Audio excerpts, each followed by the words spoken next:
రాజకీయాల్లో నాయకుడు ఎవరైనా సరే మ్యాజిక్ కొద్ది కాలమే ఉంటుందని చెప్పేందుకు చాలా దృష్టాంతాలే ఉన్నాయి.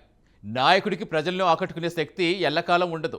కొద్ది రోజుల తర్వాత నాయకుడిలో ఉన్న జనాకర్షణ పోయి అతను సాధారణ పొలిటీషియన్ అయిపోతాడు. ఆ మనిషిలో చూసేందుకు ఏమీ ఉండదు. మాటలో పదులు తగ్గుతుంది. కొత్త ఐడియాస్ ఇవ్వలేడు. ఎవరో రాసిచ్చిన పదాలు వాడాల్సి వస్తుంది. సభలో ఉన్న వాళ్లకు ఈ ప్రసంగం బోరు కొడుతుంది. చీటికి మాటికి ఏలలు వేస్తారు, నినాదాలు ఇస్తారు. సభలో ఉన్న లక్షలాది మంది ఉన్నా నేత చెప్పేది వినేందుకు మనసొప్పదు. ఇటీవల జరిగిన బీఆర్ఎస్ రజతోత్సవ సభలో పార్టీ అధినేత కేసీఆర్కి ఎదురైంది ఇదేనా? నాయకులే కాదు, పార్టీలు కూడా ఇలా జనాకర్షణ శక్తి కోల్పోతాయా? ఇలాంటి పరిస్థితి వస్తుందని కేసీఆర్ ఊహించారా? పాలిటిక్స్లో మ్యాజిక్లు జిమ్మిక్కులతో బతకాల్సి వస్తుందా? కేసీఆర్ తెలంగాణ మ్యాజిక్ ఏమైంది? 2023 తోటే ఆయనలో ఉన్న ఆకర్షణ శక్తి మాయమైపోయిందా?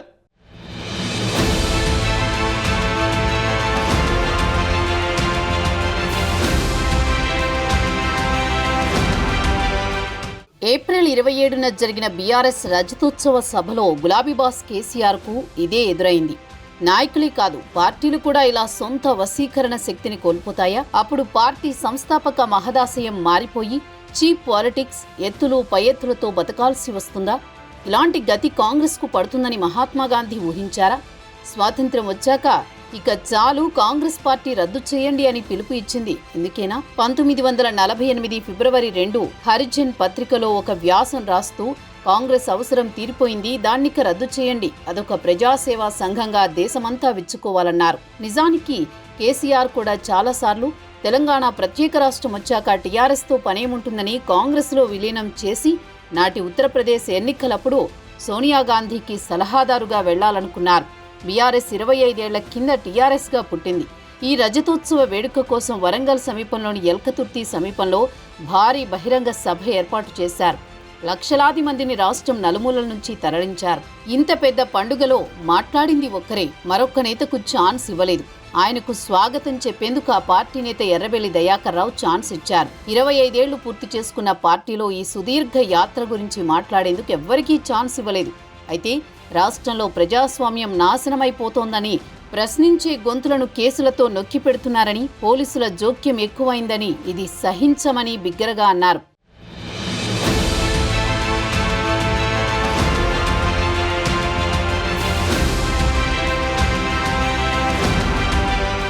తమ అభిమాన టీం బాగా ఆడుతారని మైదానానికి వెళ్లిన ప్రేక్షకులకు వారు సరిగ్గా ఆడకపోతే తీవ్ర అసంతృప్తికి లోనవుతారు.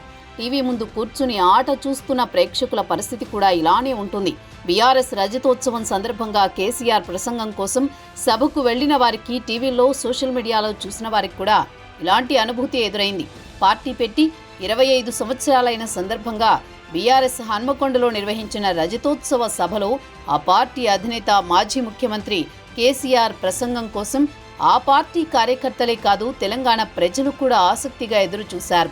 దాదాపు గంట సేపు జరిగిన ఆయన ప్రసంగంలో ఒక్క కొత్త మాట లేదు, కొత్త ఆలోచన లేదు, కొత్త ప్రోగ్రాం లేదు, పిలుపు లేదు, పంచు లేదు. కేసీఆర్ తన పాలనలో విజయాలను గుర్తు చేస్తూ కాంగ్రెస్ ప్రభుత్వంపై విమర్శలు గుప్పించారు. అయినప్పటికీ బీఆర్ఎస్ భవిష్యత్తు వ్యూహంపై దిశ దశ నిర్దేశం ఇవ్వలేకపోయారు. ఇది బీఆర్ఎస్ కార్యకర్తలను నిరాశకు గురిచేసింది. ఆయన ప్రసంగం తీరు ఏమాత్రం ఆసక్తికరంగా లేదు, ఉత్తేజకరంగా లేదు. ఈ అసహనం జనంలో కనిపించింది. వచ్చేది మనదే ప్రభుత్వమని కేసీఆర్ అన్నారు. జనంలో కొందరు మళ్లీ సీఎం కేసీఆరే అన్నారు. కేసీఆర్ తీసుకొచ్చిన వినూత్న ప్రజాకర్షక పథకాలతో బీఆర్ఎస్ పెద్ద ఎత్తున అభిమానం సొంతం చేసుకుంది. అయినప్పటికీ 2023లో ఆ పార్టీ పరాజయం పాలైంది. అయితే తమ వ్యూహం ఎక్కడా, ఎందుకు విఫలమైందో తెలుసుకునే ప్రయత్నం ఇప్పటికీ చేయలేదని బీఆర్ఎస్ రజతోత్సవ సభతో మరోసారి రుజువైంది.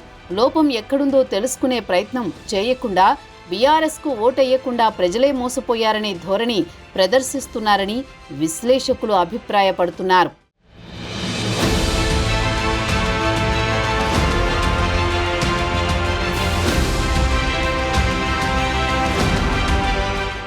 తెలుగునాట రాజకీయాల్లో ఏ నాయకుడికి మ్యాజిక్ లేదా వశీకరణ శక్తి ఎక్కువ కాలం నిలవలేదు. తెలుగు రాజకీయాల్లోకి మ్యాజిక్ ఎన్టీ రామారావుతో ప్రవేశించింది. అంతకుముందు వశీకరణ శక్తి ఉన్న నేతలు కాంగ్రెస్ లో లేరనే చెప్పాలి. గొప్ప వక్తలు ఉండవచ్చు, కానీ జనాకర్షణ లేదు. చాలా మంది స్వాతంత్ర ఉద్యమంలో పాల్గొన్న చరిత్ర భాషించారు. ఉంటే గింటే కమ్యూనిస్టు రాజకీయాల్లో మహావక్తలు ఉండేవారు. కాంగ్రెస్ పార్టీ గాంధీ, నెహ్రూ, ఇందిరాగాంధీల మ్యాజిక్తో జీవిస్తూ వచ్చింది. ప్రాంతీయంగా కాంగ్రెస్ పార్టీ ముఖ్యమంత్రులను అందించింది తప్ప మహానేతలను అందివ్వలేదు. అయితే చాలామంది ఇతర పార్టీల నేతలు అసెంబ్లీలో మంచి వక్తలు అనిపించుకున్నారు. వాళ్ళెవరూ జనాన్ని తమ వైపు తిప్పుకుని తమ పార్టీని అధికారంలోకి తెచ్చేంత సత్తా ఉన్నవాళ్లు కాలేకపోయారు.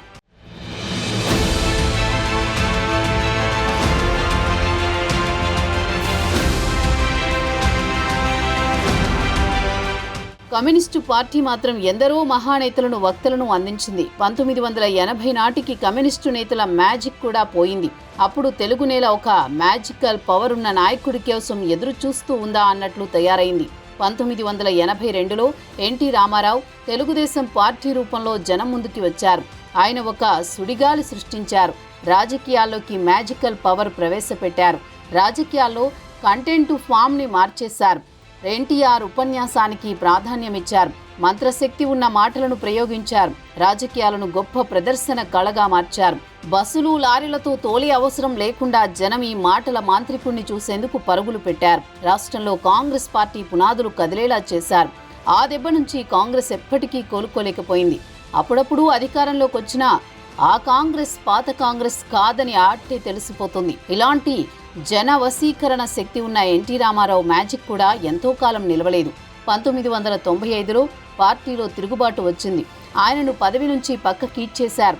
అయితే తెలుగునాడు తల్లడిల్లలేదు. భూకంపం రాలేదు. నిరసన జ్వాలలు లేవు. తాము బాహువులు బాలరాజ్ చాపి ఆలింగనం చేసుకుని అధికారం అప్పగించిన ప్రజలు ఎన్టీ రామారావు ఆర్తనాదాలను పట్టించుకోలేదని రాజకీయ పండితులు చెబుతోన్నమాట. ఆయన అనంతరం తెలుగుదేశం పార్టీ కొత్త అవతారం ఎత్తింది. అప్పటి నుంచి ఇప్పటిదాకా ఈ తెలుగుదేశం పార్టీ పలుమార్లు అధికారంలోకి వచ్చింది.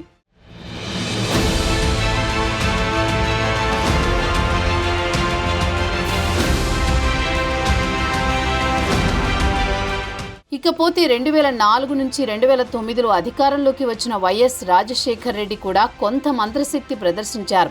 దానికి ఎన్టీఆర్కు ఉన్న కళాత్మకత పోల్చలేం. కానీ రాజశేఖర్ రెడ్డిలో ఖచ్చితంగా కాంగ్రెస్ నేతలెవరిలో లేని ఆకర్షణ శక్తి ఉంది. ఆయన సభలకు జనం పరుగులు తీశారు. రాజకీయాల్లోకి ఆయన కొత్తదనం తీసుకువచ్చారు. ఎవరికీ అంతవరకు తట్టని కొత్త పథకాలు తెచ్చారు. కొత్త ఎత్తులు వేశారు. ఆయనలో లేని ఉపన్యాస కళకి ఈ పథకాలు హంగునిచ్చాయి. దానికి తోడు ఆయన పంచెకట్టు పలకరింపు, సాదాసీదాతనం ఆకర్షణను రెట్టింపు చేశాయి. ఆయన దెబ్బకి కేసీఆర్ తెలంగాణ గురించి మాట్లాడడం మానేశారు. నిజానికి అప్పుడే కేసీఆర్ మ్యాజికల్ పవర్ తగ్గడం మొదలైంది. దాన్ని మళ్లీ సమకూర్చుకునేందుకు చాలా కష్టపడ్డారు. ఆమరణ నిరాహార దీక్ష చేశారు. ఎమ్మెల్యేలతో, ఎంపీలతో రాజీనామా చేయించి ఉప ఎన్నికల్లో గెలిపించి తన నాయకత్వాన్ని నిరూపించుకోవలసి వచ్చింది. దీనికి వైఎస్ రాజశేఖర రెడ్డి మరణం, రాజకీయ ఆకర్షణ లేని రోషయ్య, కిరణ్ కుమార్ రెడ్డి సీఎంలు కావడం కూడా కేసీఆర్కు కలిసి వచ్చిందని చెప్పవచ్చు. అప్పుడే తెలంగాణ ఉద్యమంలోకి జేఏసీ అనే ఓ కొత్త మహత్తర వ్యూహం ప్రవేశించింది. ఇది తెలంగాణ ఉద్యమాన్ని ఊరూరికి, వీధి వీధికి, ఇంటి ఇంటికి, కులానికి, మనిషి మనిషికి తీసుకువెళ్ళింది. ఢిల్లీలోని కాంగ్రెస్ నాయకత్వం భయపడేలా చేసింది. 2014లో తెలంగాణ ప్రత్యేక రాష్ట్ర కళ నెరవేరింది. తర్వాత టీఆర్ఎస్ కొత్త అవతారం ఎత్తింది. పార్టీ అధికారంలోకి వచ్చింది. తెలంగాణని కేసీఆర్ ఏకఛత్రాధిపత్యం కిందకి తెచ్చే ప్రయత్నం బాగా సాగాయని అప్పట్లో ప్రచారం జరిగింది.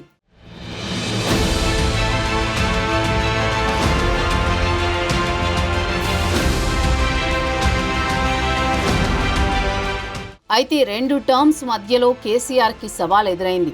బీజేపీ నుంచి బండి సంజయ్, కాంగ్రెస్ నుంచి రేవంత్ రెడ్డి రావడంతో తెలంగాణ రాజకీయాలు మారిపోయాయి. మాటలతో, తిట్లతో నెట్టుకొచ్చే కేసీఆర్కు అంతే మాటకారులు, అంతే తిట్ల భాష తెలిసిన 2 నాయకులు పోటీ అయ్యారు. తెలంగాణ రాజకీయాలు తిట్లు, బూతుల రాజకీయాలు అయ్యాయి. అయితే ఈ గొడవ కేసీఆర్లో జనాకర్షణ శక్తి ఆరిపోయిందని, మంత్రశక్తి మాయమైందని చాలా స్పష్టంగా వెల్లడించింది. కేసీఆర్ అంటే మాటల మరాఠీగా తరిగిపోయాడని అర్థమైంది. ఆయన ఉపన్యాసాలు పనిచేయడం మానేశాయి. మాటల పదును తగ్గిపోయింది. కేసీఆర్ అంటే నవ్వుకోవడం మొదలైంది. ఆయన ఎత్తుగడలు వీగిపోయాయి. సోషల్ మీడియా సటైర్ మొదలైంది. ఫలితంగా 2023, 2024 ఘోర పరాజయం ఎదురైంది.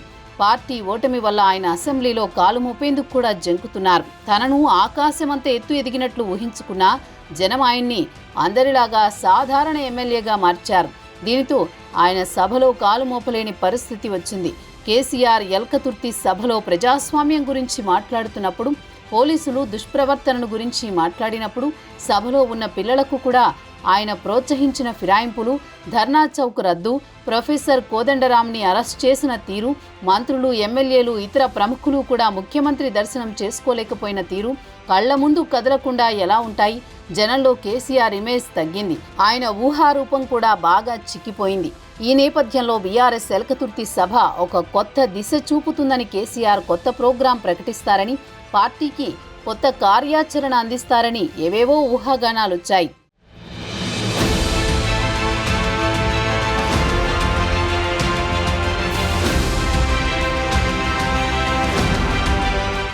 అయితే తమ ప్రభుత్వం 10 ఏళ్లలో ఎలా బంగారు తెలంగాణ సృష్టించిందో చెప్పారు. అయితే అదే ప్రజలు కాంగ్రెస్ పార్టీకి పట్టం కట్టారనే నిజం ఇంకా పచ్చిగానే ఉంది. కాంగ్రెస్ ప్రభుత్వ వైఫల్యాలను ఆయన ఎండగట్టలేకపోయారు. సీఎం రేవంత్ రెడ్డి పేరు కూడా ప్రస్తావించలేకపోయారు. కాంగ్రెస్ ప్రభుత్వం భూములు అమ్ముతుంది, ఇప్పుడు హైదరాబాద్ యూనివర్సిటీ భూములు అమ్ముతారు, రేపు ఉస్మానియా భూములు అమ్ముతారని అన్నా దానిని బల్లగుద్ది ఇది తప్పు అని చెప్పలేకపోయారు.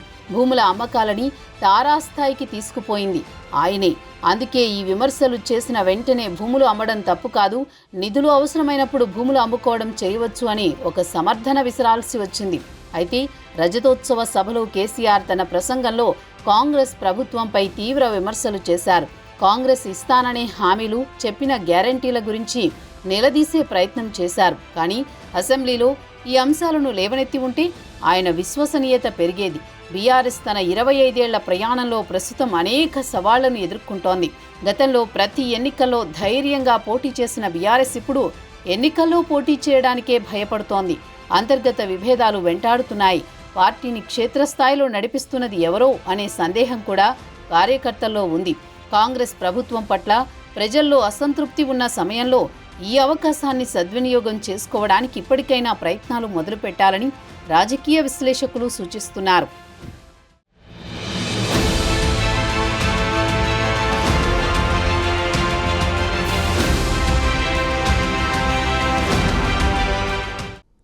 కేసీఆర్ 2023 ఓటమి కారణాలు విశ్లేషించి లోపాలు సరిదిద్దుకుంటారా? సకల జనుల సమస్యలకు సరికొత్త పరిష్కారాలతో ప్రజల్లోకి వెళతారా? కేసీఆర్ అసెంబ్లీకి వచ్చి చురుకైన ప్రతిపక్ష పాత్ర పోషించి కాంగ్రెస్ ఇచ్చిన హామీలు నిలదీస్తారా లేదా అనేది ప్రస్తుతం సస్పెన్స్గా మారింది. తెలంగాణలో రాజకీయ సమీకరణాలు మారుతున్నాయి. బీజేపీ తన సంస్థాగత బలాన్ని పెంచుకుంటోంది. కాబట్టి బీఆర్ఎస్ ఈ పరిణామాలు గమనించి కొత్త వ్యూహాలతో ముందుకు రావాలి. లేకపోతే రాజకీయంగా బీఆర్ఎస్ మరింత బలహీనపడవచ్చని రాజకీయ పండితులు అభిప్రాయపడుతున్నారు.